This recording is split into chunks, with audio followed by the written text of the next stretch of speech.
Quel bonheur d'être cadre.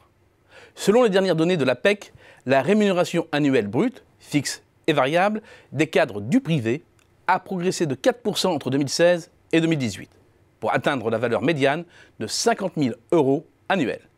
C'est plus de 2 fois plus que la rémunération des employés ou des ouvriers. Selon l'INSEE, leur taux de chômage s'est de son côté établi à 3,4% en moyenne en 2018, ce qui les situe au niveau du plein emploi, alors que le taux de chômage pour l'ensemble de la population a été en moyenne de 9,1% cette même année, avec un pic à 12,6% pour les ouvriers. Bref, les chiffres sont bons, c'est incontestable, mais ils demeurent fragiles néanmoins. Le problème, c'est qu'il y a, dès le début, un imbroglio statistique sur l'objet même observé, les cadres. Il serait ainsi aux alentours de 3 millions selon l'APEC, près de 5 millions pour l'INSEE et quelque chose entre les deux selon l'AGIRC, l'ex-caisse complémentaire des cadres. Ces chiffres soulignent la difficulté à définir très précisément qui sont les cadres, car c'est une notion floue qui ne renvoie pas nécessairement à une fonction de management ou de coordination d'équipe et recouvre d'autres critères comme la technicité, le caractère intellectuel du métier. C'est une notion qui s'est aussi banalisée. Quelle que soit la source, la tendance est à la prolifération du statut cadre qui concerne aujourd'hui plus de 18% de la population en emploi, contre moins de 8% au début des années 80. Un mur est d'ailleurs tombé le 1er janvier dernier, date à partir de laquelle les cadres n'ont plus eu de régime de retraite complémentaire spécifique. Comme tous les autres salariés du secteur privé, ils cotisent désormais à un régime unifié AGIRC-ARCO. Les chiffres de l'APEC ne couvrent dès lors qu'un champ restreint. Ensuite, les moyennes ou les médianes ne restituent qu'imparfaitement une réalité multifacette.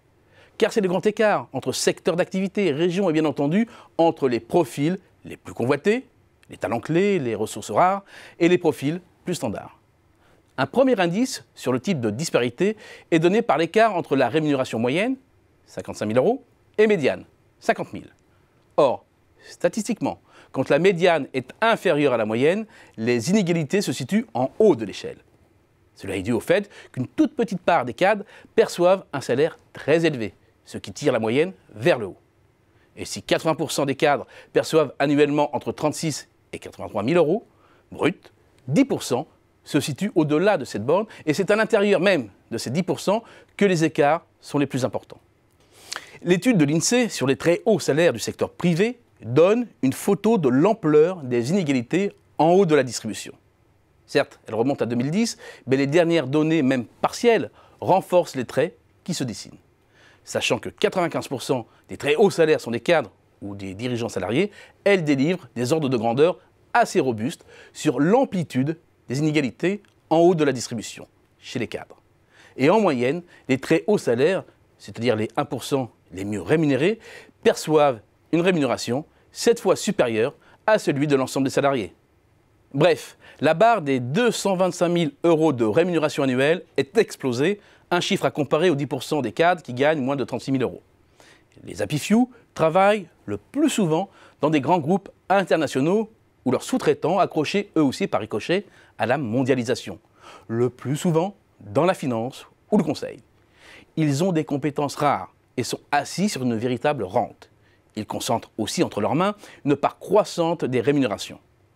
Enfin, les dynamiques moyennes masquent par la force des choses le déclassement d'une partie des cadres contraints d'accepter des salaires au rabais, au risque sinon de tomber dans la trappe à chômage, ou ceux qui sortent de la catégorie cadre et qui, de fait, n'appartiennent plus à l'échantillon.